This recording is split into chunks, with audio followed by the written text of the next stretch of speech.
Iniciar a mesa 10. Antes da gente começar, eu gostaria de fazer aqui um registro que, até o momento, a gente não tem a presença da querida Tânia Brandão, nossa colega lá da Unirio. Ela não fez nenhum contato, não sei ainda o que pode ter acontecido. Depois aqui da mesa farei contato com ela, mas é sempre uma pessoa muito presente em tudo e uma parceira muito recorrente. Fiquei agora até um pouco preocupado, mas eu queria registrar a ausência. Mas estamos aqui, eu e Alberto, vamos então dar início a essa mesa 10, teatro, cinema e literatura, entre palavras e imagens. Vou fazer aqui a apresentação do meu amigo Alberto. Limpei até a garganta aqui para sair melhor a voz, né? E passo, então, em seguida a palavra para o Alberto para a sua apresentação. Em seguida, a gente troca aqui de papel. Então, vamos lá. Alberto da Silva, doutor em História pela Universidade Federal de Pernambuco e em Civilização Brasileira pela Université Paris 4, Sorbonne. Atualmente é maître de conférence na Université Paris 4, Sorbonne, tendo desenvolvido a tese sobre as relações de gênero no cinema brasileiro da ditadura militar.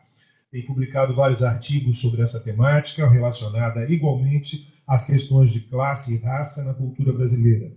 Os temas de pesquisas atuais: geocrítica, o espaço no cinema e na literatura, estudos culturais, estudos de gênero, cultura popular. Com muita alegria, essa é uma mesa aqui, vocês já perceberam, iluminada, se é que vocês me entendem.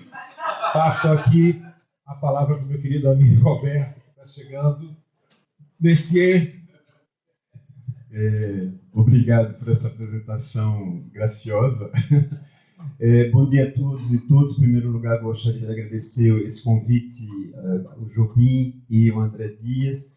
Eu sou um pouco uma mosca na sopa, né? No trabalho sobre literatura, trabalho com cinema, então o pessoal sempre diz: você assiste muito filme. E é um prazer. Eu gostaria de agradecer esse convite, e me lembra muito Rita Godet, uma colega de Rena, com quem a gente sempre dialogava. Ela sempre abria uma porta para o cinema, para a apresentação do cinema. Muito obrigado. Em primeiro lugar, assim, a minha apresentação de hoje vai ser uma pequena parte da minha habilitação, eu acho que a titularização, que eu acabei de defender no ano passado, e é simplesmente um pedaço dessa habilitação, cujo título da habilitação foi Fantasmas, Ruínas e Sertão, os vestígios do passado no cinema contemporâneo de Pernambuco, e esse foi meu inédito. E hoje eu vou trazer um filme para vocês que é Febre do Rato, do Cláudio Assis, e eu não sei se vocês viram, mas eu vou começar minha apresentação apresentando um trecho do início do filme, assim coloca na cabeça de vocês um pouco as imagens, tá? Para não gastar meu tempo, quando a gente trabalha com cinema, a gente gasta muito tempo. Então, só para você, essa imagem eu adoro e é uma pena cortar, mas a gente é obrigado a cortar, senão não vou ter tempo de falar. Eu vou ler justamente para tentar respeitar o tempo. Em suas primeiras sequências, Febre do Rato é um filme de 2011, de Cláudio Assis, assim como Amarelo Mangue, que foi o seu primeiro filme de 2003, apresenta a cidade do Recife como personagem por si só. No entanto, aqui, a perspectiva se estabelece a partir dos rios Capibaribe e Beberibe. Por meio de planos gerais e com câmera subjetiva, navegamos sobre as pontes da cidade. Vemos vários planos do centro do Recife, mas também bairros inteiros com casas sobre palafitas, amontoadas umas sobre as outras à beira do rio, tornando imediatamente visíveis as condições precárias e insalubres de seus habitantes. Desde o início do filme, as referências ao geógrafo e médico Josué de Castro emergem das imagens, mas também dos poemas do protagonista, que, em voz off, acompanha esse passeio musicado em uma atmosfera melancólica e poética. Pode passar, por favor? Obrigado. Se, em Amarelo Manga, o primeiro filme de ficção de Cláudio Assis, a população trabalha e ocupa o centro da cidade nos primeiros planos de Febre do Rato, ela aparece mais através das habitações precárias às margens do rio, das palavras do personagem poeta em off, mas também pelos sons da cidade que completa essa trilha sonora melancólica. Ao adotar o ponto de vista do espaço do manguezal, o filme faz indubitavelmente referência ao movimento Mangue Beat, e toda essa primeira sequência invoca outras referências artísticas ao passado da cidade, como o curta-metragem Recife de Fora para Dentro, de 1997, de Cátia Pode passar, por favor. Vocês têm algumas imagens aí, alguns fotogramas do... Pode passar. Alguns fotogramas do filme da Cátia Mezzel. Essa obra, o filme de Cátia Mezzel, revela um Recife muito distante dos cartões postais turísticos que direcionam o olhar principalmente para as praias, o mar quente, a arquitetura colonial e as ilhas que compõem a cidade, ligados por pontes. No filme de Mezzel, a diretora adapta um poema de 1950, O Cão Sem Plumas, de João Cabral de Melo Neto, um dos principais poetas brasileiros, cujas obras expressam um forte engajamento político e social. Ele invoca nesse poema personagens da miséria causada pela seca, como em Morte e Vida Severina, ou as desigualdades existentes no coração do Recife, onde, sob as pontes, herdados da rica história da cidade, vive uma população desamparada e abandonada à própria sorte dos manguezais formados pelos rios Beberibe e Capibaribe. Em Febre do Rato, terceiro longa-metragem de Cláudio Assis, a mise-en-scène adota o ponto de vista do personagem principal, Zizo, interpretado por Andy Santos, poeta e editor de um tabloide com o mesmo nome do filme, onde publica poemas e denuncia as condições sociais em que vive a população de Recife. Zizo também promove o poder libertador do sexo como meio de resolver os conflitos sociais. Pode passar, por favor. Tanto nos primeiros planos de Febre do Rato quanto no filme de Mezzel, Recife é vista a partir dos rios. Nessa travessia pelas águas da cidade, a câmera adota a perspectiva dos pescadores, das crianças que se banham no rio e que se jogam na lama em busca de caranguejos. Em Recife, de fora para dentro, no filme de Mezzel, imagem materializa o poema de João Cabral, ao mesmo tempo que recitado e cantado por Geraldo Azevedo, João Ramalho e Elba Ramalho. Nessas representações simultaneamente cinematográficas, poéticas e musicais, Recife é um cenário, um espaço físico, mas também uma metáfora ou uma imagem que dá sentido às experiências sociais.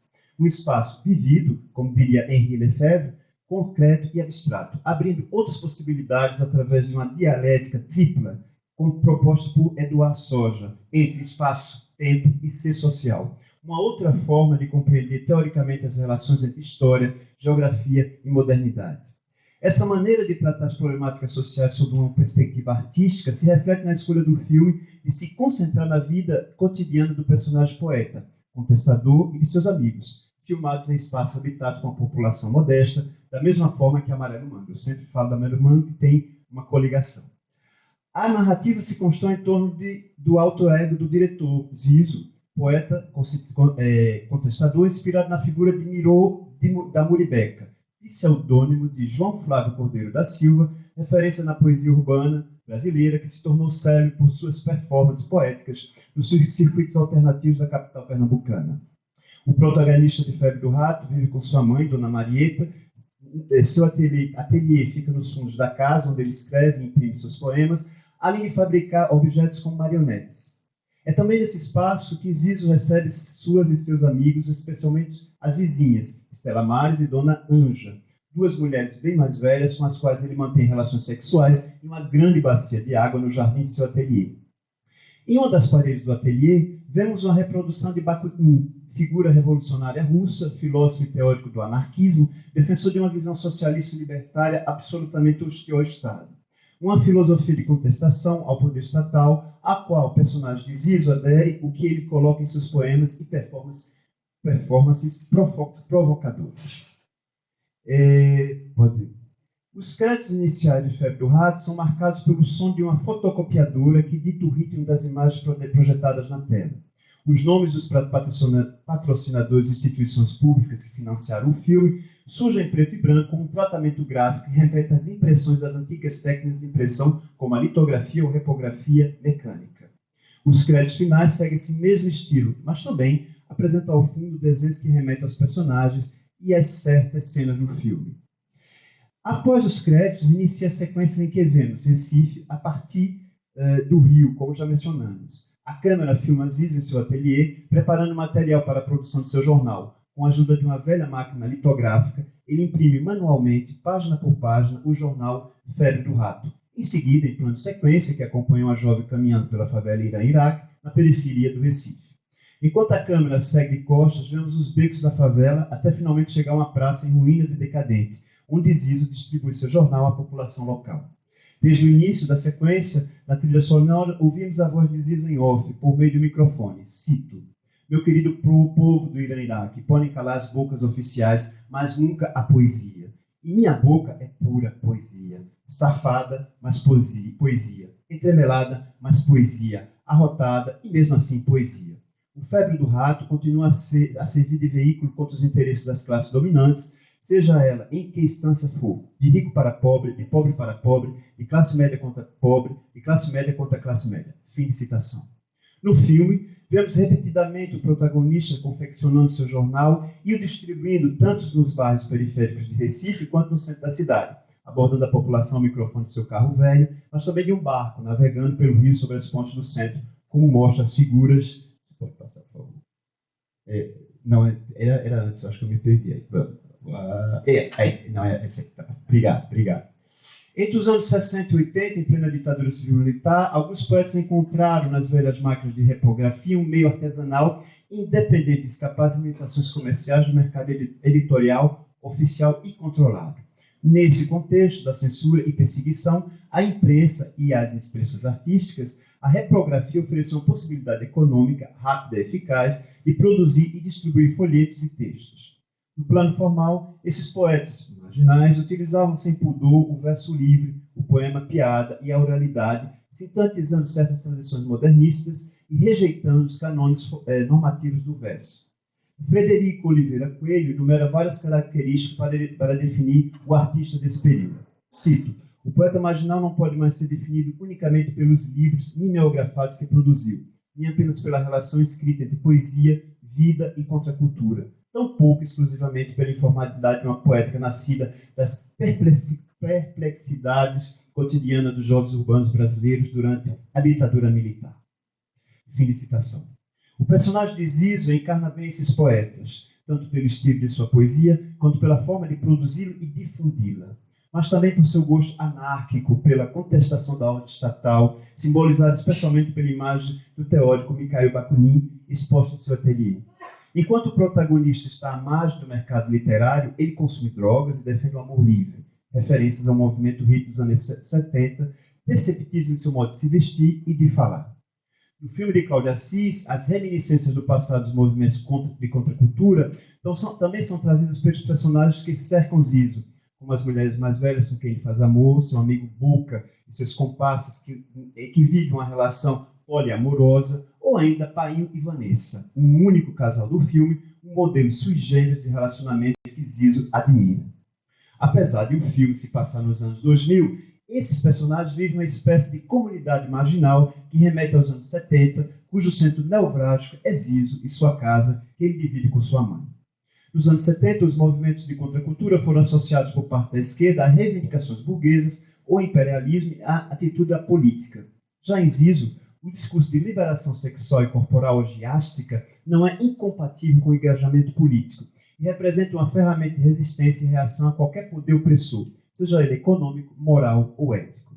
Mais uma vez, os ecos fantásticos do passado brasileiro se inscrevem no relato fílmico.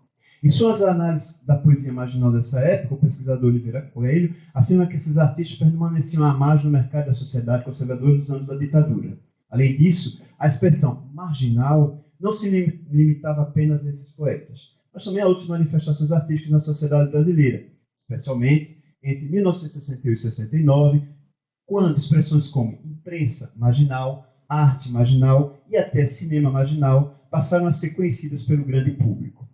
Para estes últimos, alguns cineastas formaram um grupo que, longe de ser homogêneo, embora unido pela rejeição aos novos valores impostos às produções cinematográficas, propôs uma reflexão tanto sobre a sociedade quanto sobre a política e o próprio cinema. Cinema marginal, estou falando de cinema marginal agora.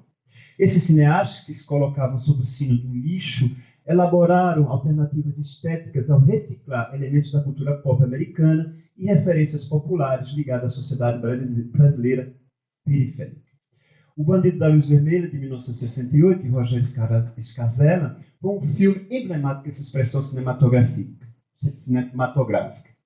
O cinema da boca do lixo, também chamado de cinema marginal, foi influenciado pelos movimentos de contracultura, principalmente pela estética tropicalista, ao mesmo tempo em que se conectava com o classicismo narrativo e o filme de gênero americano, culminando em uma crítica à cultura de massa que, segundo Ismael Xavier representou uma radicalização da estética da fome elaborada por Glauber Rocha.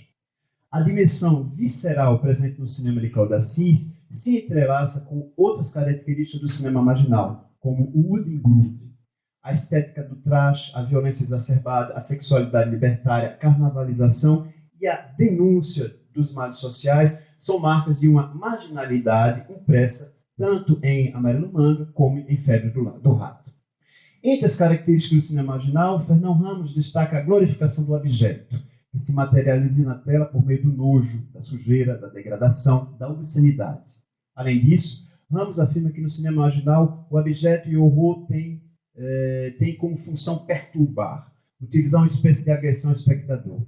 Sempre segundo Fernão, ele cita, o horror e o abjeto coincidem para estabelecer uma forma de relação com o espectador baseada na agressão de suas supostas expectativas de prazer.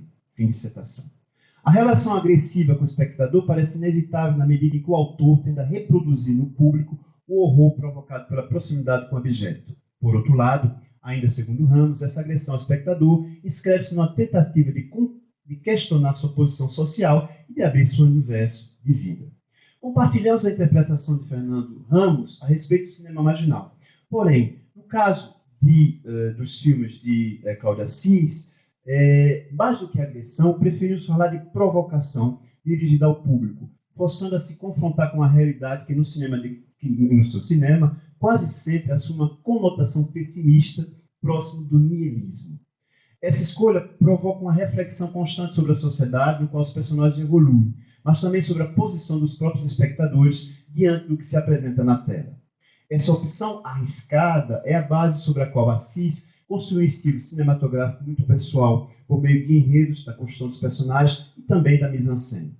A estrutura circular de seus filmes e o uso marcante de planos em plongé nos colocam na posição de observadores de um mundo que, sob a perspectiva do cineasta, está em constante processo de degradação e entropia. Esse universo carnavalesco que remete a Bakhtin, uma estética grotesca, expressaria uma segunda vida ao eliminar ao mesmo tempo, simbolicamente, as hierarquias opressoras e redistribuir os papéis sociais. Este efeito é ensinado por Cláudio Assis de maneira distanciada, abrindo espaço à reflexão. Esse espaço de reflexão é ainda reforçado pelo recurso do olhar para a câmera presente em todos os seus filmes, como podemos ver nos fotogramas que vocês podem ver. Se o cinema e a poesia marginal aparecem como marcas do passado em Febre do Rato, a ditadura civil-militar também evoca esses mesmos períodos dos anos 60 e 70. No final do filme, em plena celebração do Dia da Independência do país, os personagens se dirigem ao centro da cidade com o objetivo de carnavalizar as comemorações dessa festa nacional. Zizo incita seus amigos a invadir as celebrações oficiais, o desfile militar e o centro da cidade, num gesto de reterritorialização do espaço. Como ele mesmo diz, cito, vamos ao centro propor, colocar em prática, fixar a reorganização dos vícios que são bons para o desenvolvimento do espírito humano. Fim de citação. Depois de sair do seu bairro popular, multiplique-se os planos em que Zizo proclama nas ruas do centro seus desejos de tomar o mundo, exigir anarquia e sexo, além da moradia e comida. Numa sucessão de planos, Zizo, do alto do seu carro velho e acompanhado de seus cúmplices, é filmado enquanto perturba o desfile militar. A sequência se passa numa das principais avenidas da cidade, ao lado do monumento em forma de caranguejo gigante, em homenagem a Chico Sainz, próximo às pontes dos antigos edifícios da cidade. Nessa zona urbana, o presente e as reminiscências do passado se misturam fortemente. Zizo então convida os presentes a se desnudar os corações. Começa a se despir, acompanhado de seus e suas amigas. Aqui, como em todos os seus filmes, Cláudio Assis parece querer escrever o corpo como bastião da resistência, da coletividade, da provocação e do excesso de carnaval. O excesso carnavalesco. Ainda tem tempo. A polícia acaba chegando e leva várias pessoas em meio aos manifestantes que tentam impedir as prisões. Na sequência seguinte, à noite, em pleno centro do Recife, o carro da polícia chega e joga Zizo no rio, sob os olhos de Vanessa, que começa a gritar. A sequência termina com a imagem de uma das pontes do Recife, seguida por close em ratos nadando na água.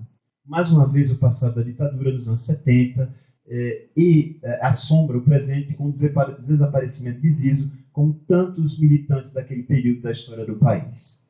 O destino deste poeta marginal remete ao movimento circular do cinema de Cláudio Assis, que aprisiona num ciclo, como em Febre do Rato, que metaforiza o passado de José de Castro e Mangue Pinto. Eu cito José de Castro.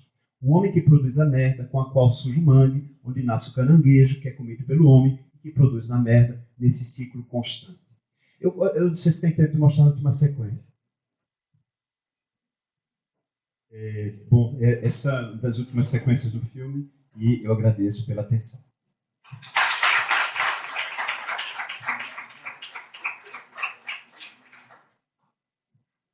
Pronto, eu vou trabalhar aqui mais um pouquinho.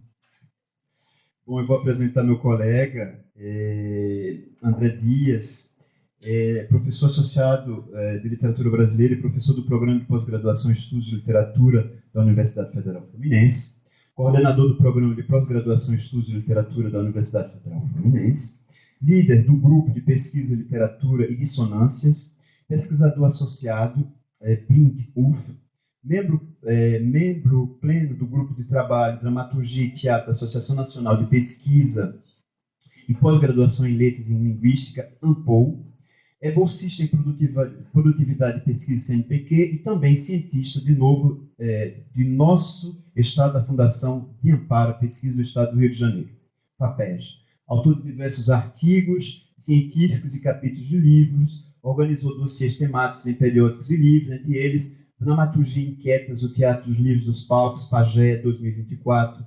Outra referência, Trânsitos e Fronteiras Literárias, Ensino, Macunaíma, 2024. Outra referência, Modernismo Brasileiro, Signos, Percursos, Ecos e Problemas, 2023. E publicou em 2012 o livro autoral Lima Barreto e Dostoiévski, pelas Vozes Dissonantes, em 2012, pela EDUF. André vai nos apresentar a comunicação entre o exílio e o palco Brecht e o regime da dúvida. Muito obrigado. Eu agradeço, Alberto. Vamos, então... Isso, Santinho, obrigado. Primeiro, bom dia a todas e todos. Uma alegria estar aqui. Chegou o momento de apresentar. É bom também trocar essa ideia, né? Então, trouxe aqui um texto para ler, para não ultrapassar o horário. Enfim, esse texto está concentrado sobre uma análise essa análise é dividida em duas perspectivas, uma perspectiva histórica e uma perspectiva literária, tomando como base talvez aquela que seja a mais importante peça de Brecht, que é A Vida de Galileu, ou Vida de Galileu, como é o título original. Aqui no Brasil, em algumas edições, a gente tem A Vida de Galileu. Você pode passar, Santini, só um segundo slide aqui. Só para título de curiosidade, apresento as duas edições brasileiras, a de capa vermelha da Abril Cultural, de 1977, com tradução do Roberto Schwartz, e a da direita, de capa cinza e preta, a minha direita, capa cinza e preta, a edição da Paz e Terra, de 1991, que faz parte do Teatro Completo, em 12 volumes do Brecht, que agora passa a ser republicado, está agora republicado novamente, uma nova edição, com outra capa, publicado mais recentemente, desde 2023. Temos 2 volumes apenas desse Teatro Completo, em 12 volumes aqui no Brasil. E essa edição em vermelho é da coleção Teatro Vivo, da Abril Cultural, que ajudou a popularizar muito fortemente a literatura no Brasil, que eram livros vendidos em bancas de jornal nos anos 70. Você tinha os clássicos da literatura e também tinha essa coleção que era um luxo. Quem teve a oportunidade de ter contato com essa edição, com essas edições, pôde ver ali que, além de ser uma edição de capa dura, papel couché de alta qualidade, com estudos introdutórios de altíssimo nível, enfim, todo um tratamento gráfico que hoje é impensável, especialmente para publicações direcionadas às bancas de jornais. Mas isso é apenas um apanhado. Por favor, Santino, você pode voltar à tela anterior? Então, vou iniciar a leitura para não ficar aqui divagando. Entre o exílio e o palco, Brecht e o regime da dúvida. O incêndio do Reichstag, o prédio do parlamento alemão, em 27 de fevereiro de 1933, deu ao recém-empossado chanceler do Reich, Adolf Hitler, o álibi de que necessitava para emparedar, perseguir e destruir uma suposta insurreição comunista em solo alemão. Marinus von der Lubbe, um holandês de 24 anos, assumiu a responsabilidade pelo incêndio, apresentando como justificativa para o ato o repúdio contra a ascensão do nazismo ao poder. O que se viu a partir desse episódio foi uma escalada de repressão, da supressão dos direitos individuais e da violência direcionada aos contrários ao regime. Estavam lançadas as bases para um dos períodos mais sombrios da história do mundo moderno. Apenas 6 anos após esses fatos terem acontecido, teve início a Segunda Guerra Mundial, de 1939 a 1945, que lançaria o mundo em um abismo terrível e profundo durante longos 6 anos. Na condição de opositor de primeira hora do nazismo, Bertolt Brecht se viu obrigado a fugir da Alemanha, assim como outros tantos intelectuais perseguidos pelo regime. No dia 28 de fevereiro de 1933, o incêndio do parlamento alemão foi em 27 de fevereiro. Em 28 de fevereiro de 1933, um dia após o incêndio do prédio do parlamento, teve início o longo ciclo de exílio do dramaturgo alemão. Brecht, juntamente com a sua mulher, a atriz Helene Weigel, e seu filho Stefan, deixaram Berlim em direção a Praga, então capital da Tchecoslováquia, e de lá foram para Viena. O período passado em Viena foi de grande apreensão, pois a filha caçula do casal, Bárbara, de apenas 2 anos, havia ficado na Alemanha sob a guarda do pai do escritor. Somente em 1º de abril de 1933, após uma arriscada operação de salvamento, é que Bárbara chega à Suíça, para onde os pais haviam ido no périplo do exílio. À distância, Brecht viu o ápice da perseguição aos intelectuais materializada na grande queima de livros feito pelos nazistas. Em 10 de maio de 1933, foram incinerados em praça pública em diversas cidades da Alemanha, especialmente as universitárias, dezenas de milhares de obras de escritores alemães considerados inimigos do regime. O episódio da limpeza da literatura transformou em cinzas obras de escritores como Freud, Thomas Mann, Stefan Zweig, Richard Arruch e o próprio Brecht, entre outros. A queima dos livros demarca a destruição da memória do alicerce intelectual da República de Weimar. Despojado da sua cidadania e consciente da impossibilidade de retornar ao seu país, Brecht e a família deixam a Suíça e de lá seguem para a Dinamarca, onde fixam moradia por alguns anos. O dramaturgo ainda esteve na Finlândia e, por último, nos Estados Unidos, país em que permaneceu entre os anos de 1941 e 1947. Mais uma vez, premido por uma perseguição, agora era caça às bruxas promovida pelo macartismo nos Estados Unidos, Brecht volta para a Europa, indo primeiro para a Suíça e, finalmente, de lá, retornando para Berlim. Em 1956, o dramaturgo morre em Berlim, vítima de um ataque cardíaco. Sua trajetória, como se observa, foi profundamente marcada pela experiência singular do exílio, vivido como forma de sobrevivência diante da tirania do poder extremo. Essa vivência atravessou intensamente sua produção teatral e poética, sendo a peça Vida de Galileu um dos exemplos mais expressivos dessa relação entre criação artística e experiência humana. A Vida de Galileu figura como uma das mais importantes peças de Brecht. O dramaturgo escreveu 3 versões da obra. A primeira, durante o período de exílio na Dinamarca, em 1938, tendo o autor feito a seguinte nota em seu diário de trabalho, cito Brecht: concluída a vida de Galileu, me tomou 3 semanas. Já a segunda versão, escrita no exílio norte-americano com a colaboração do ator Charles Lupton, que almejava interpretar o protagonista, foi finalizada em 1945 e assim registra no diário de trabalho, o diário de trabalho do escritor. Cito Brecht. Galileu, versão americana, concluído com exceção da balada. Lupton lê a peça para Halle, Eisler, Reichenbach, Hans Richter, Salka, Steff e seu amigo, o jovem físico Wirtele. Fim da citação. A terceira e última versão da peça é uma revisão das versões anteriores, foi feita em 1954 estreou em abril de 55, em Colônia, um teatro em Colônia, sob direção de Friedrich Siemens. Como se vê, a situação do exilado marcou as condições de produção daquela que seria uma das mais importantes obras do dramaturgo. Nela, ele mais abertamente fez o louvor da dúvida como motor de transformações individuais e coletivas.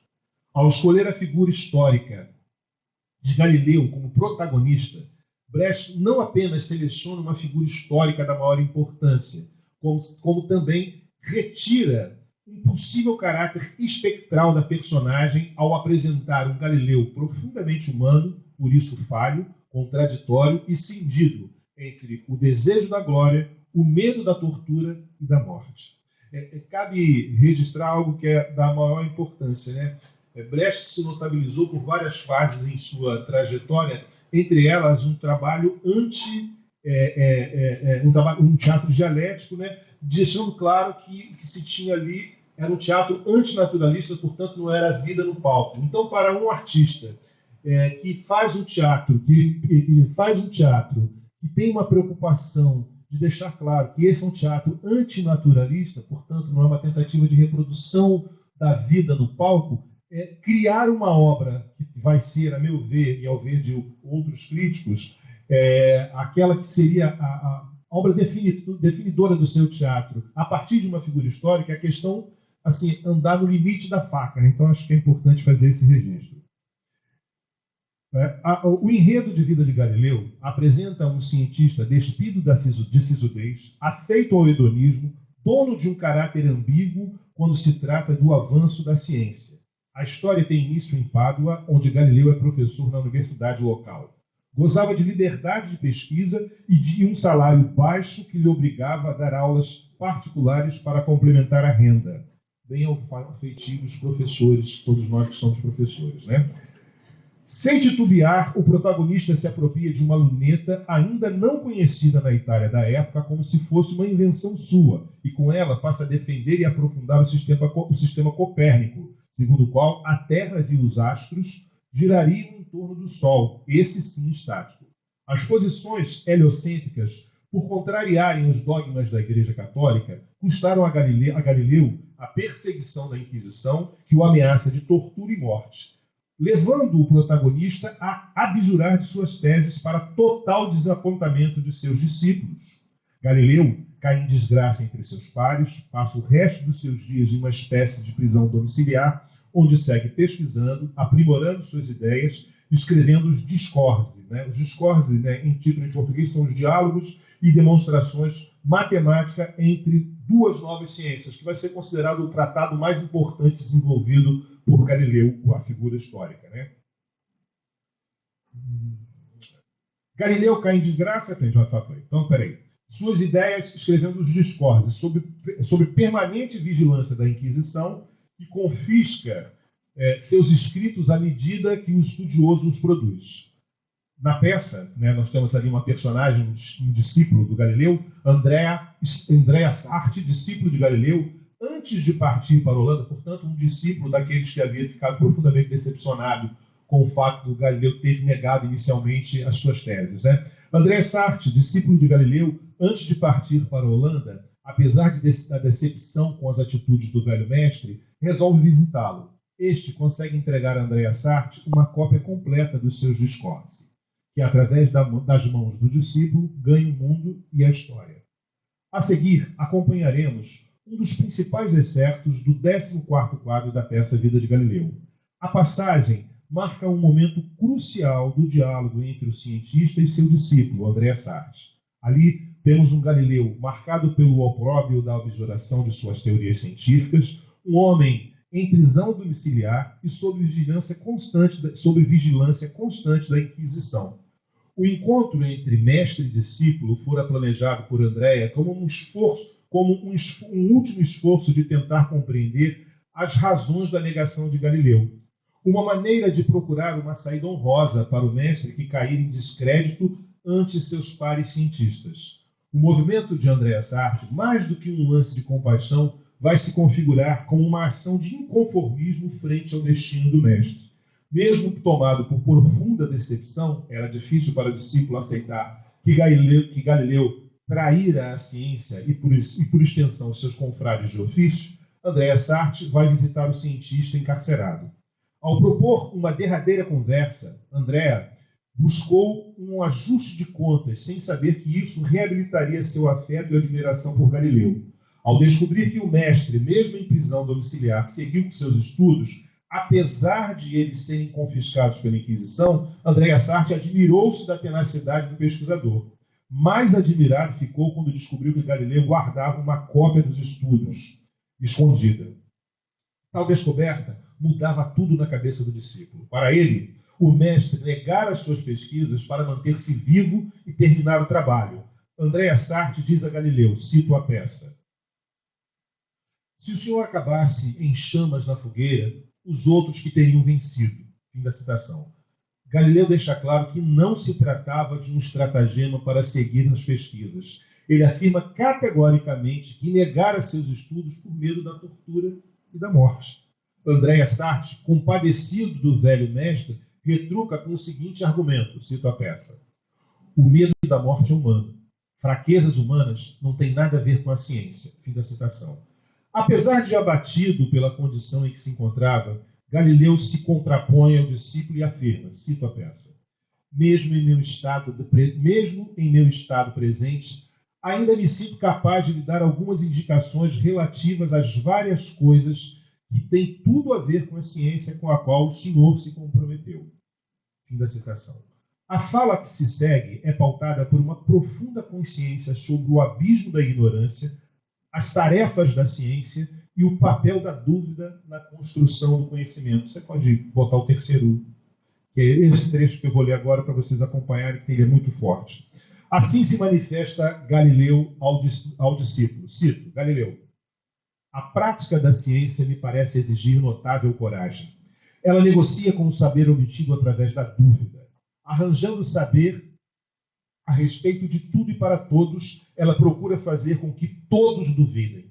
Ora, a parte maior da população é conservada pelos seus príncipes, donos de terra e padres numa bruma luminosa de superstições e afirmações antigas que encobre as maquinações dessa gente. A miséria de muitos é velha como as montanhas e, segundo os púlpitos e as cátedras, ela é indestrutível como as montanhas.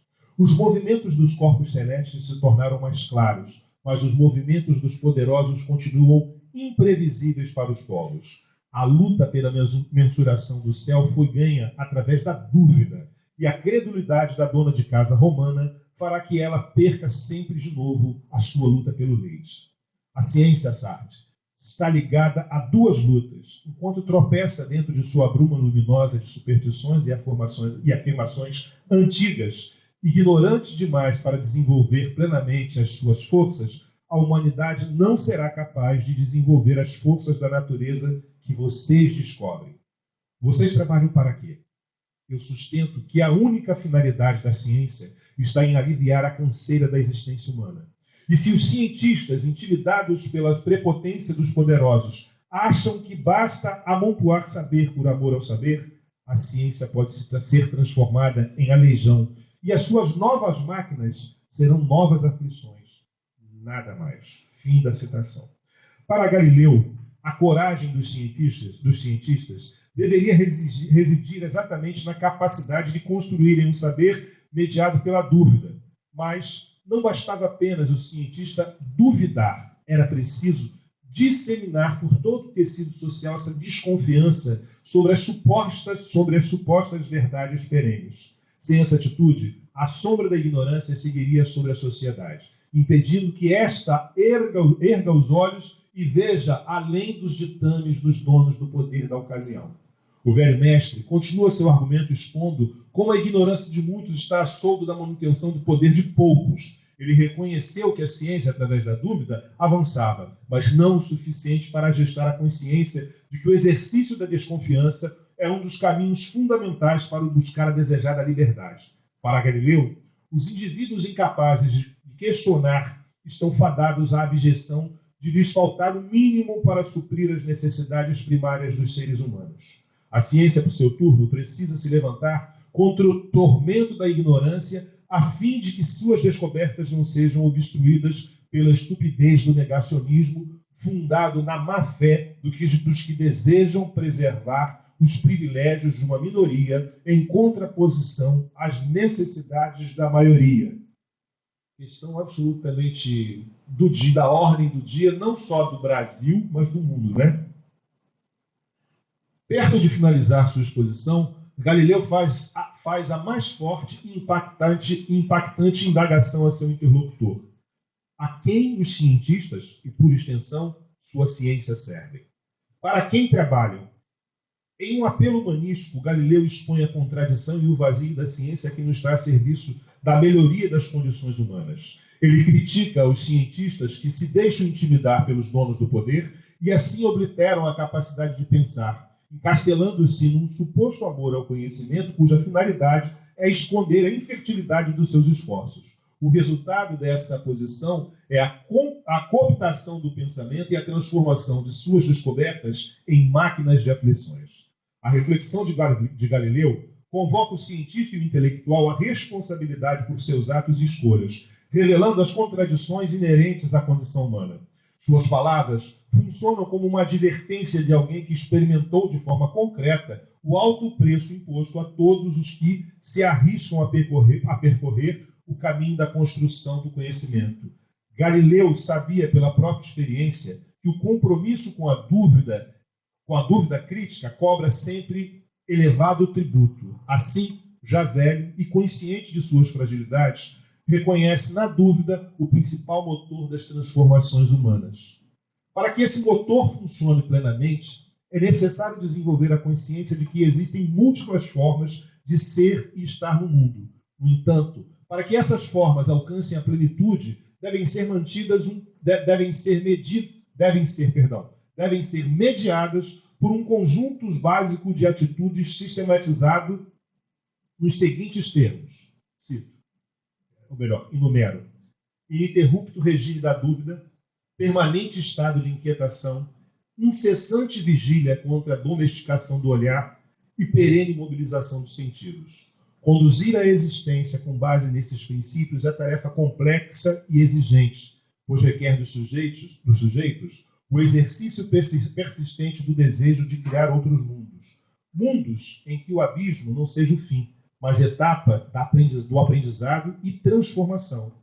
Dessa maneira, quem sabe, poderemos atribuir um sentido mais amplo para as coisas da vida e, ao mesmo tempo, reafirmar a cotidiana construção da consciência de si, do outro e do mundo. Muito obrigado.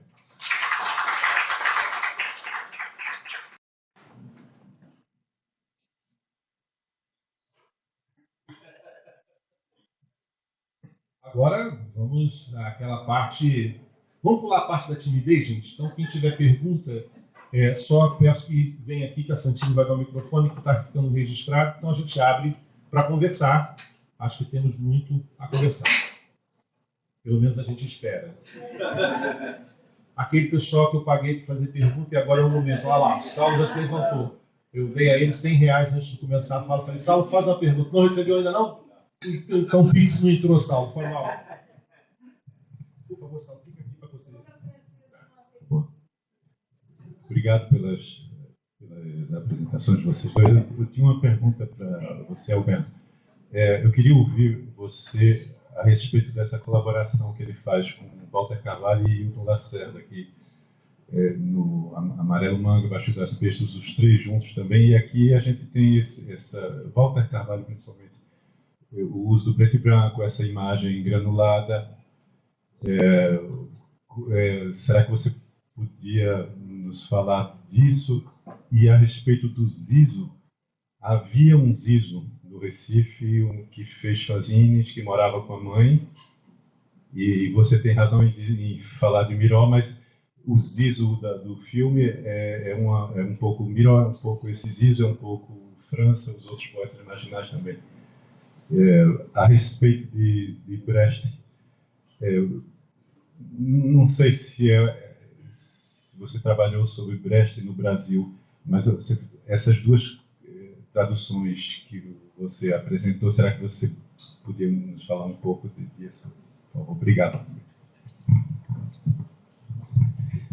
Saulo, obrigado pela pergunta. Eu acho que tem um cinema do Cláudio Assis, que o último filme, Piedade, ele não trabalhou com o Walter Carvalho e com o Ailton, ele trabalhou, mas não com o Walter Carvalho, que foi extremamente importante para essa estética que a gente encontra, tanto Amarelo Manga, como Baixo das Bestas e também Febre do Rato. Olha, Amarelo Manga tem uma cor, se a gente pensa no trabalho da cor, né? E que também eu coloquei aqui para citar, né? É uma inspiração de um poema de Renato Carneiro Campos, o amarelo dos catarros, etc, etc. Então, você tem um tratamento da imagem que é esse amarelo e, diferentemente, a gente tem um tratamento aí em preto e branco que remete a um passado e que coloca o filme nesse passado. Agora, o filme ele não se passa no período da ditadura. E eu acho que é isso que é interessante no cinema de Cláudio Assis, onde o trabalho do tempo é fechado. Amarelo Manga começa com o dia. Então, tem um personagem que fala do dia e termina com o dia. Aí, no filme Febre do Rato, começa com a Páscoa e vai alguns eventos do calendário. Então, os personagens estão sempre presos numa redoma que de uma certa maneira, metaforizado pela câmera em plongé, né? Então, aquela câmera que você vê aqueles personagens como caranguejos. E aí, assim, a grande influência na minha leitura do Cláudio Assis é o Mangue Beat e essa ideia de ver esses personagens, de observar esses personagens na lama intelectual, na lama dos vícios, nessa impossibilidade e nesse niilismo que a gente pode ver no personagem do Cláudio Assis. Concordo com você, eu acho que o personagem de Zizo são todos esses personagens, mas eu acho que é muito Cláudio Assis, né? Eu acho que esses personagens Zizo, e tem uma questão que é problemática no Cláudio Assis, que é a questão de gênero, né? Então, a questão do olhar, um certo olhar misógino, e isso é um problema que a gente pode encontrar. Eu acho, assim, eu concordo totalmente, eu acho que esse personagem é inspirado em todos esses... o texto do filme foi escrito por Wilton Lacerda, foi ele que escreveu todos os poemas, com a ajuda de Cláudio Assis. Eu acho que tem uma inspiração em todos esses poetas que você citou, mas eu vejo muito o Cláudio Assis nesse personagem como um alter ego em relação a essa carnavalização, a esse olhar debochado que a gente pode encontrar nesse personagem. Eu não sei se eu consegui responder a tua questão, mas, sobretudo, eu acho que a leitura que eu faço do Febre do Rato é como se você folheasse o passado. Essa imagem preto e branco nos leva a um passado que não estamos no passado, estamos no presente, mas de uma certa maneira amordaçados, fechados nesse passado que volta sempre, como em todos os filmes dele. Saulo, tentando responder aqui, aliás, obrigado primeiro pela pergunta, tentando responder a questão que se apresenta, nesse recorte aqui do trabalho, eu me concentrei basicamente em fazer uma pequena análise da vida de Galileu, tomando como questão central a minha preocupação da literatura e da arte, especialmente a arte teatral, como uma espécie de avesso do abismo, né? E, nesse sentido, fazendo a ligação com o tema central do nosso colóquio, Discurso, Linguagem e Poder, como a dúvida ela pode se apresentar como uma forte aliada ao problema da imposição dos regimes totalitários. Agora, num trabalho outro que fiz sobre o Brecht, sobre a presença do Brecht no Brasil em particular, eu me dediquei a identificar e rastrear em que momento Brecht no Brasil. A obra do Brecht chega e começa a ser difundida no Brasil. Ela começa a ser difundida no Brasil ali no final dos anos 40 do século XX, ainda sob forma do teatro amador, sem uma expressão ainda, com alguns diretores que não eram diretores profissionais, que tinham tomado contato, primeiro através de leitura do francês, não do alemão, mas em geral do francês, e em São Paulo, particularmente, você tem as primeiras manifestações da presença do Brecht nos palcos brasileiros, ainda que sejam nos palcos amadores. Vai ser exatamente naquela geração, da primeira geração de dramaturgos, assim, na transição da geração de dramaturgos, dos dramaturgos estrangeiros que vieram para o Brasil a partir daquele movimento da fuga da Europa por causa da Segunda Guerra Mundial. Aí estou me referindo a diretores como Augusto Celli ou Ziembinski, por exemplo, que você vai ter também uma primeira presença. Mas a consolidação e aquilo que eu chamo de aclimatização de Brecht para os palcos brasileiros vai se dar a partir da virada dos anos 50 para os anos 60, quando a primeira geração de diretores brasileiros, efetivamente brasileiros, passam a se ocupar da obra do Brecht. Aí eu me referi aqui a dois nomes que eu considero fundamentais. Antônio Abujamra, que vai, no final dos anos 50, para a Europa, passa lá um período de quase 2 anos, né, na Europa, e por uma série de peripécias acaba estagiando no Berlin Ensemble já em 1956, após a morte do Brecht. E Zé Celso Martinez Corrêa, que tem uma montagem histórica da vida de Galileu aqui no Brasil, que faz uma montagem carnavalizada como era de se esperar. Isso, inclusive, gerou uma situação muito interessante. Quando o Zé Celso monta a sua versão de vida de Galileu, isso criou um impacto muito grande na recepção do público brasileiro, as pessoas ficaram encantadas e tal. Eu tenho um querido amigo, pesquisador de teatro, professor da Universidade Estadual do Rio de Janeiro, Vitor Hugo Adler Pereira, queridíssimo amigo. Um dia a gente conversando sobre essas montagens, e assim, conversando, falou assim, bicho, ele tem um jeito muito peculiar, ele falou, bicho, cara, eu fiquei pirado quando assisti a montagem do Zé Celso. E aí o Berlin Ensemble veio ao Brasil. Eu falei, vou lá assistir o Berlin Ensemble. Ele foi ver o Berlin Ensemble no Teatro Municipal do Rio de Janeiro. Ele falou, eu fiquei assim, vendo o Berlin Ensemble. Eu falei, é outra coisa, isso não é Brecht. Quer dizer, claro que ele estava falando isso com uma certa ironia, o que o Vitor estava querendo me dizendo naquele momento ali era que essa aclimatização do Brecht para o solo brasileiro fez muito bem para o teatro brasileiro, mas também para a ampliação do público do Brecht. Então isso é muito interessante. E por seu turno, Antônio Abujamra, ele foi, de fato, um brechtiano até o fim da vida, mas um brechtiano insubmisso, né? Montou diversos espetáculos nos seus vários grupos, né? Diversos espetáculos do Brecht, e teve um papel central para a formação de gerações que vieram depois dele, com uma metodologia brechtiana, mas uma metodologia brechtiana com um rigor, aquilo que a gente poderia chamar de um rigor e caos muito típico do Abujamra como artista e como diretor. Então, essa trajetória do Brecht em solo brasileiro, ela, claro, vai estar associada também a esse processo e esse trabalho de tradução, e a tradução que é a mais corrente no Brasil ainda hoje é a tradução feita pelo Roberto Schwartz para essas 2 edições que eu apresentei aqui, curiosamente. Aliás, aproveito para falar aqui para os meus amigos e amigas tradutoras que estão na plateia, a gente precisa ter uma tradução nova da obra do Brecht. Brecht tem muito a comunicar ainda hoje. Esse é um grande desafio que eu adoraria ver traduzido para o país, para o Brasil novamente. Uma outra tradução, não que essas já existentes não sejam importantes, elas são importantes, mas eu penso que a gente deveria também, as novas gerações de tradutores deveriam se ocupar disso. Não sei se respondo, falei demais, mas tentei dar conta. Questões? Por favor. Vou fazer uma dupla função aqui. Aquele dinheirinho que eu paguei para ela também.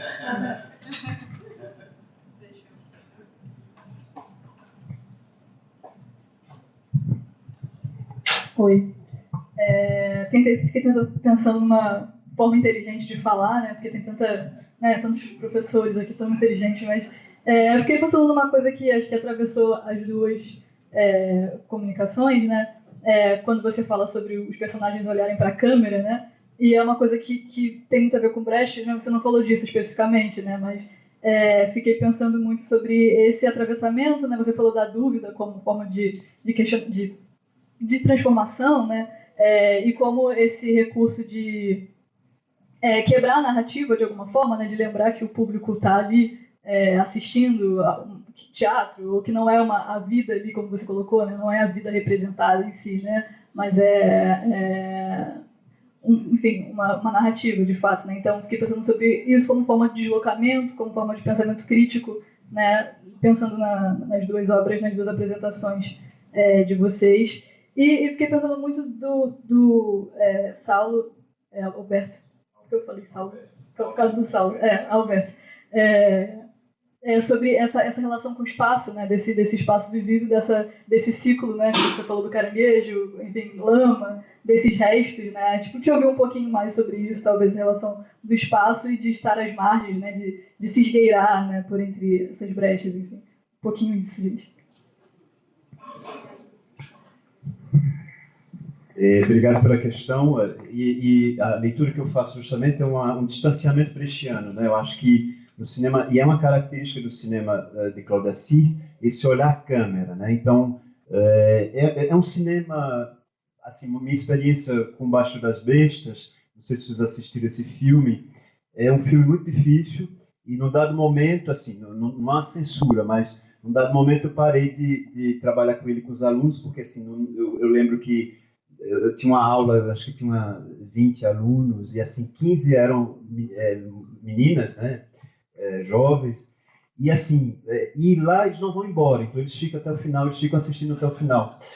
Quando o filme acabou, ficou uma coisa assim, e aí eu disse, não, esse filme ele é muito complexo, mas é justamente isso que você falou, né? Ele para e diz assim, e ele vira para cá e diz, aqui é cinema, podemos tudo.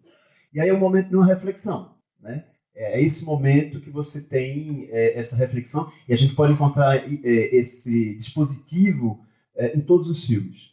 Talvez para suportar essa carga de abjeto, né? Porque realmente a única coisa que salva na minha leitura nos filmes de Cláudio Assis é a cultura popular. Eu digo cultura popular, por exemplo, num dado momento embaixo das bestas, o maracatu rural, vai assassinar o avô que prostituía a neta. É nesse termo, assim. Então, a única coisa, fora isso, não existe solução, não existe saída nesse mundo fechado que ele estabelece. Então, esse distanciamento brechiano, de uma certa maneira, serve, ao mesmo tempo, para estabelecer uma reflexão, né? Ele estabelece uma reflexão sobre tudo aquilo que nós estamos vendo. Então, o Nordeste de Cláudio Assis não é o Nordeste do Central do Brasil, onde a Dora vai, se converte, tudo é muito lindo, e todo mundo é muito contente. Não, é o Nordeste onde tem patriarcado, onde as mulheres são exploradas, onde tem prostituição infantil, mas é o Nordeste também da cultura popular, etc. Então, acho que é muito importante isso no cinema de Cláudio Assis.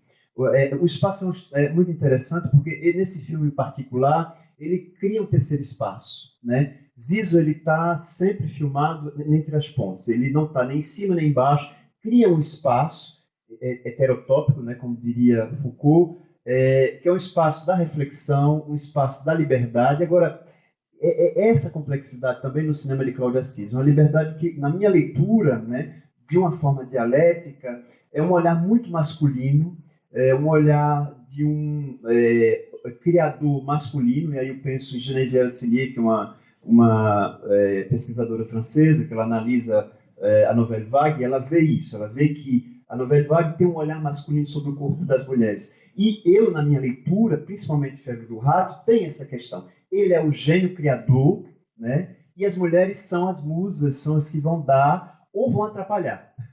Dentro dessa literatura do século XIX, francesa, então você tem essas mulheres, esses personagens de mulheres. Então, acho que o espaço, principalmente em Febre do Rato, é um terceiro espaço, heterotópico, tá? Onde as coisas são possíveis, mas é um espaço, da minha leitura, muito masculinizado, assim, um olhar muito sobre o corpo da mulher, etc, etc, etc, etc. Né?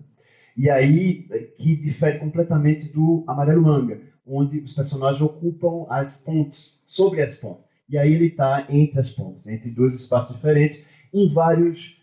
O filme é interessante nessa questão do espaço, porque ele filma também as ruínas do Recife.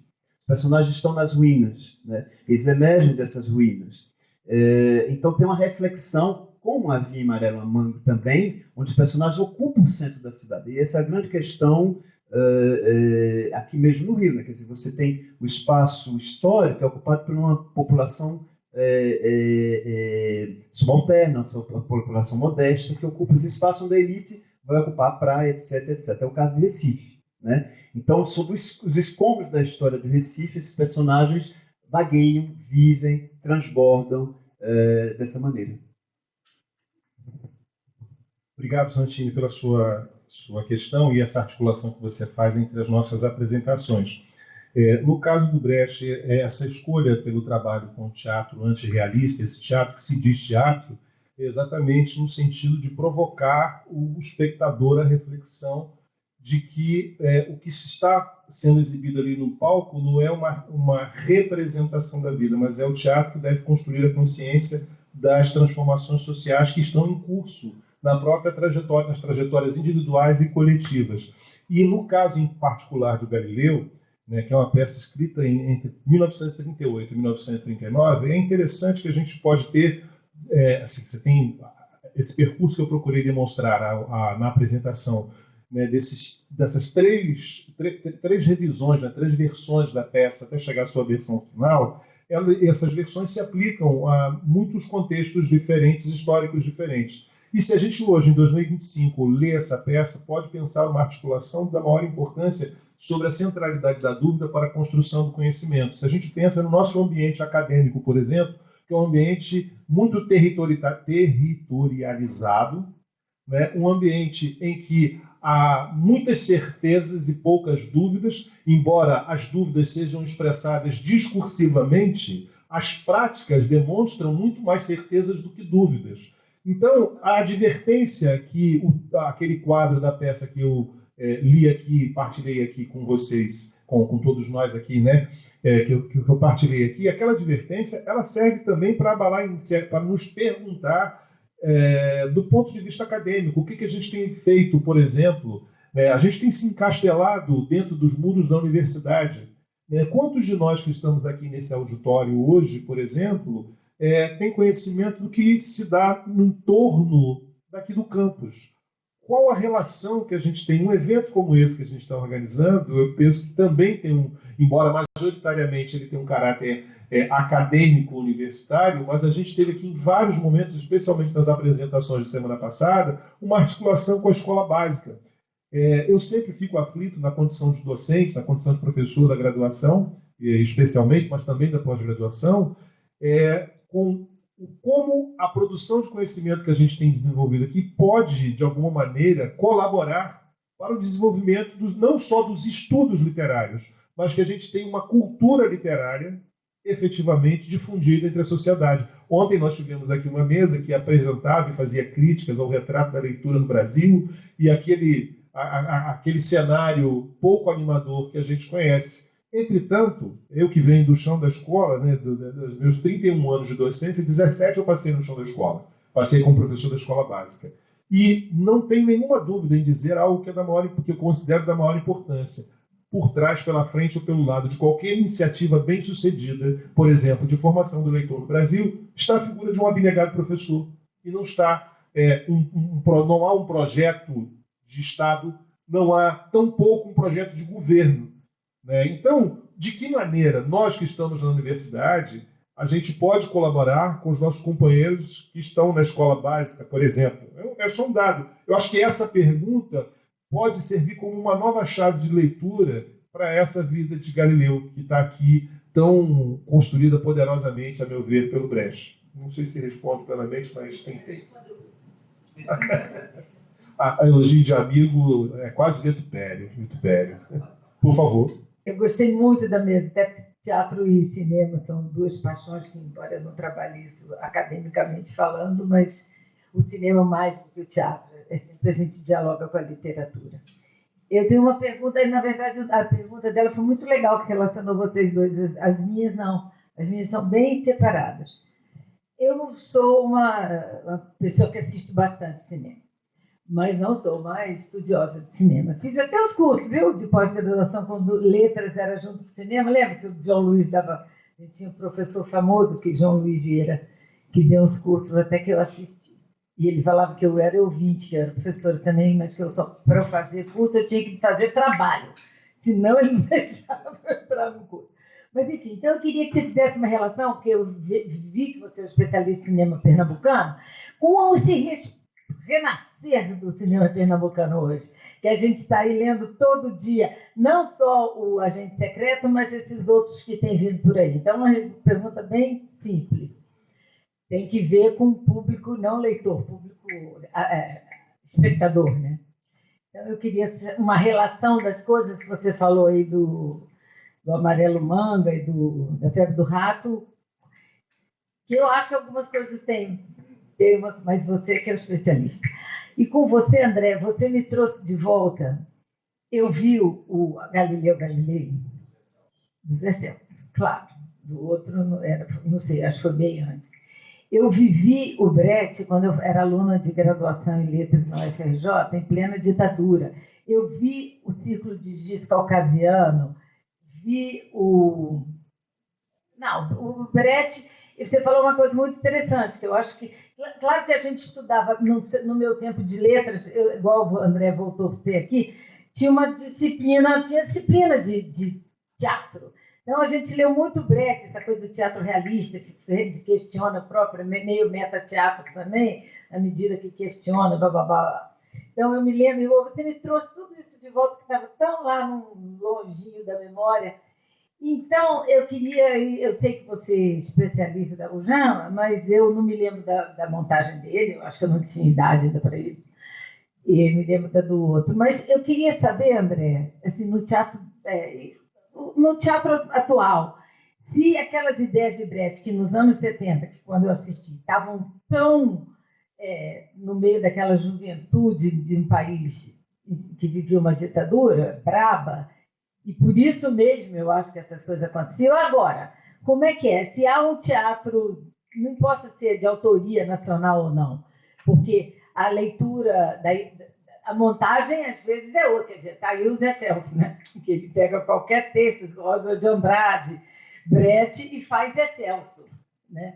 Então, eu queria que você me atualizasse um pouco desse teatro questionador que o Brecht traz, independente de ser Galileu ou Oswald de Andrade. Obrigada. Obrigado pela questão, porque isso me faz pensar, quando eu estava fazendo esse trabalho que eu terminei agora, a minha, não sei como é que a gente diz, orientadora, mas a gente não chama orientadora lá para uma habilitação, supervisora, obrigado. Na Ciberti, eu tinha 3 capítulos, Ruínas, Sertão e Fantasma, ligado ao passado, que aparece nesses filmes pernambucanos na minha leitura, alguns, não são todos. E ela disse assim, eu preciso de um primeiro capítulo para entender esse cinema. É a sua pergunta. Eu disse, não, mas eu tenho 30 páginas, não vai dar muita coisa. Eu disse, mas faz as 30 páginas. Eu escrevi só 70 páginas sobre essa questão para entender esse cinema. E é uma muito boa questão, porque uma jornalista chegou no Festival Tiradentes e perguntou qual é a água que se bebe em Pernambuco. A água não tem segredo, é financiamento público, porque cinema não se faz de graça. Assim, quando você tem o cinema da retomada, né, nos anos 90, aí a gente fala de Carlota Joaquina, mas fala Central do Brasil, você tem as leis de incentivo, né, Lei Rouanet, do audiovisual, que vão permitir a retomada do cinema, e no caso específico de Pernambuco, tem Baile Perfumado. E Baile Perfumado, ele vem com uma Mangue Beat. Então, eu não posso desvencilhar a retomada do cinema pernambucano com o Mangue Beat, que vai dar uma visibilidade. Então, assim, muitos diretores desse cinema pernambucano dos anos 90 vão trabalhar nos clipes do Mangue Beat. Então, essa primeira geração, ela vem nesse cinema que começa com Baile Perfumado, e depois eles vão começar a pedir, né, as pessoas que trabalham com cinema, exigir do governo, do Estado, etc. E você tem financiamentos como o Funcultura, que é um financiamento extremamente importante, que vai direcionar financiamentos para o cinema.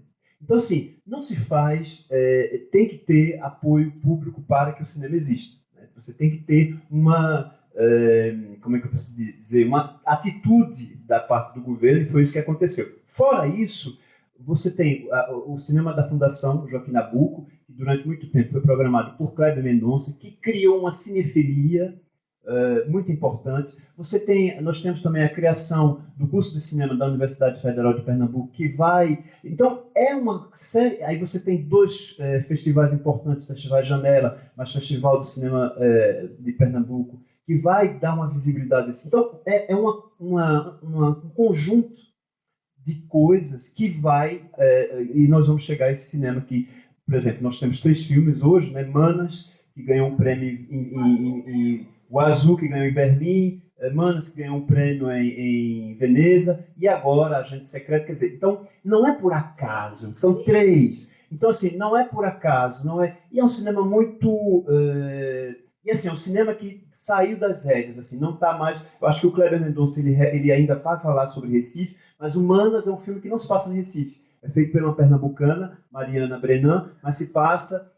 no norte, então, outra coisa. E também o Mascaro. O Mascaro ele não vai falar sobre Recife, assim, o filme se passa também na Amazônia. Então,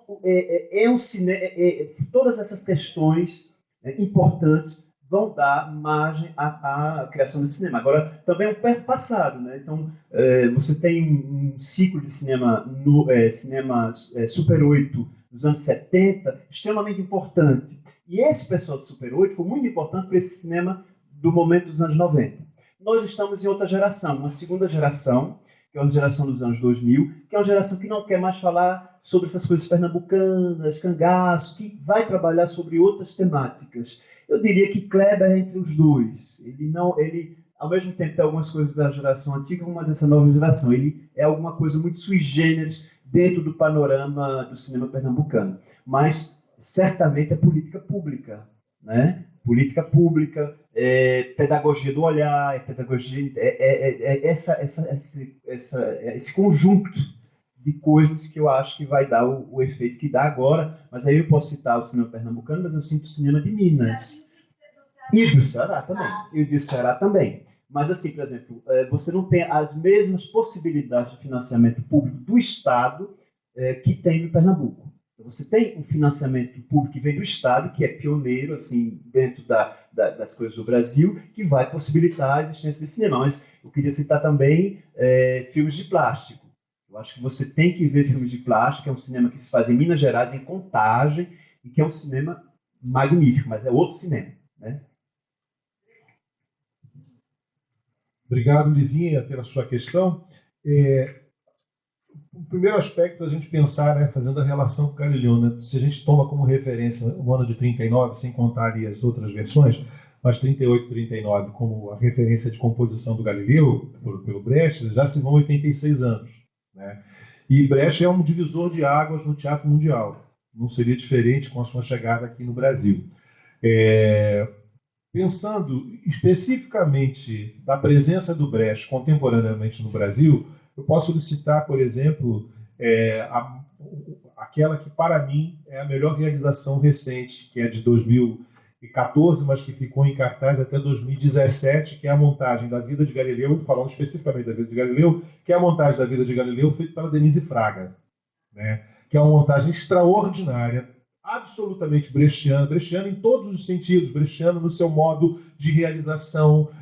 Todos os elementos do teatro dialético do Brecht estão presentes, desde a recepção do público na porta do teatro, com a roupa, caracterizados como os personagens, e o mais interessante de tudo, né? O Galileu da montagem da Denise Fraga é feito por ela. Então aí você já tem a instauração de uma fissura sobre certa tradição. Primeiro que é uma mulher fazendo a personagem de um homem. Não há novidade em uma mulher fazer o personagem de um homem, mas é muito emblemático que uma mulher faça esse personagem de Galileu, que vem de um mundo absolutamente marcado por uma composição patriarcal, né? Mas mais importante de tudo, a meu ver, e eu assisti pelo menos 2 vezes essa montagem da Vida de Galileu da Denise Fraga, é que, além do ponto de vista estético, você ter a presença firme das concepções do Brecht na montagem, você tem um diálogo muito pleno com o tempo presente. E aí vem a questão das releituras e atualizações que uma obra pode ter. Então, para te citar um exemplo, dentro do campo do Brecht. Agora, se a gente pensa o campo de influência do Brecht, do teatro político de que fazia o Brecht, a gente vai ter uma série de ramificações que não são expressamente brechianas no seu modo,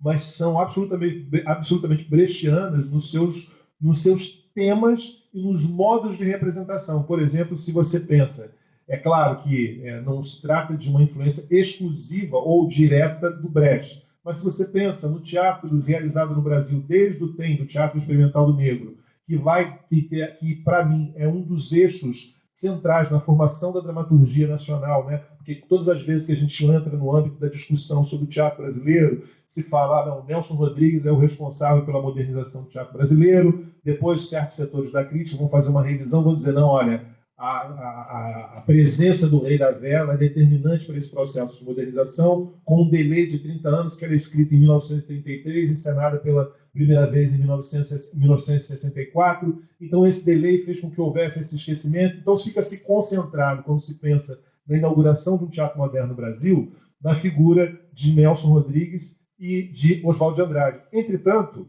se você vai olhar a contribuição do Abdias Nascimento com a construção do Teatro Experimental do Negro, é extraordinária. Por que eu cito o Teatro Experimental do Negro? Porque hoje, contemporaneamente, em 2025, você tem uma série de dramaturgos e dramaturgas jovens que têm tematizado em suas peças o problema da raça, do preconceito, as questões que estão envolvidas nos estudos culturais muito do corpo, que, de alguma maneira, inscreve a discussão política sobre outras perspectivas que não eram as brechianas, mas que, de alguma maneira, estão vinculadas a essas designações das discussões brechianas. Por exemplo, nesse exato momento aqui no Rio de Janeiro, tem uma montagem de Buraquinhos, que é uma peça que fala sobre a condição do negro na sociedade brasileira, feita com uma dramaturgia de um Johnny Salenberg, um jovem dramaturgo, que é uma peça assim, impactante. E eu tive o privilégio de não só conhecer, mas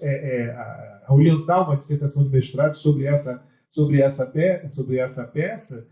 E é incrível. Se você pensa, por exemplo, numa dramaturga, atriz e diretora como a Grace Passot, né, que faz um teatro feminino, que vai discutir o problema da condição da mulher na sociedade, que vai discutir o problema da situação do negro. Então, assim, ou seja, diferente daquele teatro político que nós tínhamos no Brasil, por exemplo, nos anos 60 e 70, que era, ali sim, abertamente vinculado às questões brechianas, você tem, da mesma forma que Alberto faz aqui no seu trabalho, uma leitura muito sólida e inteligente dessa atualização, né, das políticas do corpo, porque, por exemplo, se a gente e é muito interessante nesse sentido que o filme que você aborda se passa o tempo da narrativa seja uns anos 2000 e não o período da ditadura, é muito interessante porque ao longo dos anos 60 e 70, o movimento da contracultura, pelos os círculos engajados politicamente, era chamado de movimento do desbunde, que era um movimento de, como você falou na sua apresentação, né, pequeno burguês. Ou seja, as políticas do corpo e das liberdades individuais não estavam no horizonte nos anos 60 e 70. E é muito interessante que, na leitura que o Alberto faz no trabalho dele, eu gostaria de fazer essa consideração para aproveitar para te ouvir um pouco mais sobre isso. Né? Essa leitura que você faz há uma recuperação e atualização do caráter político da contracultura. E se, no caso do filme que ele analisa, se tivesse situado nos anos 60, nos anos 70, perderia essa força, a meu ver. E eu gostaria de te ouvir um pouco mais, se eu te passo a palavra. Eu acho assim, eu saí do Brasil em 2002, então não aproveitei dos anos Lula. Então Lula 1, Lula 2 eu não aproveitei. E eu acho que houve uma mudança absoluta na sociedade brasileira, na universidade. Eu lembro que quando eu estava terminando meu curso eu estou tentando responder a discussão que a gente está tendo aqui sobre o que você está falando, todos esses dramaturgos negros, a televisão. Então, é um Brasil que eu não vivi. Eu vivi no Brasil dos anos 90. Eu vivi no Brasil dos anos 90, onde não tinha personagem negro, onde eu trabalhei como ator, e era muito difícil ser mestiço, e você nunca se encontra. Então, assim, o Brasil que eu vivi, não aproveitei os anos Lula, né? Não aproveitei os anos da universidade. E a universidade teve um papel extremamente importante dos frutos que nós estamos vendo. Na televisão, Grace Passot nos anos 90, não seria possível, por tudo que ela representa. né? Então, esses anos 90, os anos 2000, e aí eu lembro muito bem que eu estava na universidade terminando meu curso de História, e aí foi lançada a lei que era obrigatório o ensino da África, nananana, e não tinha professor para assumir. Assim, você tem, lógico, mas não tinha uma quantidade de professor para assumir essas matérias. Eu nunca tive aula de História da África. Eu fiz um curso de História na Universidade Federal de Pernambuco e não tive curso da África, né? Não tenho essa lacuna na minha formação, né? Então, eu acho assim, a gente está vivendo, e assim, é o que a gente estava discutindo também, o Brasil é o moderno e o arcaico, a gente não sai do tropicalismo, né? O arcaico moderno, arcaico moderno. Então, o Brasil pode ter a ditadura militar dos anos 60 e pode ter nem Mato Grosso. O Brasil pode ter Bolsonaro, mas pode ter Pablo Vittar, que vai no programa de meio-dia para falar e com as mães que estão em casa fazendo a comida. Então, é uma coisa meio particular, que eu acho que tem muito, na minha leitura, né, tem muito ligado ao carnavalesco, essa possibilidade dessa coisa carnavalesca, da brincadeira, que é uma cilada também, né? Então, depois do carnaval, todo mundo volta ao que era, as coisas não se modificam, né? E a sua questão... O filme ele apreende a política do corpo, o movimento contra a cultura, ele se... Como o movimento da contracultura no filme, ele é a expressão de uma prática política, ao contrário daquela crítica que era feita nos anos 60 e 70 sobre o desbunde, né? A contracultura como desbunde ou como um movimento pequeno burguês exclusivamente. É o livro de 1968 mostra. Não, eu acho que está muito... É bem claro o papel que ele adota, né? A postura que ele adota dessa liberdade orgiástica, né? Então, ele é o corpo, é o sexo, é a nudez. Então, é o que eu tento pensar nesse cinema pernambucano, onde é o pensamento de Walter Benjamin, né? Daquela ideia de o passado vem como um lampejo, né? Ele vem e ele desaparece. De uma certa maneira, eu acho que nesse filme, nesses filmes que eu analiso, esse passado vem para alertar do futuro, de uma certa maneira, e na situação onde a nossa sociedade está indo, né? Então, eu acho que a ideia de Walter Benjamin é muito interessante por isso. E lógico, eu acho que está totalmente nessa recuperação, dessa ideia de uma libertação pelo corpo, pela poesia, pela música e pelo sexo, né? E a não categorização das relações de casal, de amigo, etc. Obrigado, Alberto. A melhor hora para a gente encerrar uma festa está no auge. Para nós dois que estamos aqui, na maior sintonia nessa conversa, está no auge. Não sei para o público, porque já é 13h, então está todo mundo com fome. Para não correr o risco da gente ficar aqui falando sozinho, vamos seguir essa conversa talvez no almoço ali agora. Então, assim, muito obrigado a todas e todos. Viva o cinema brasileiro, viva o teatro brasileiro.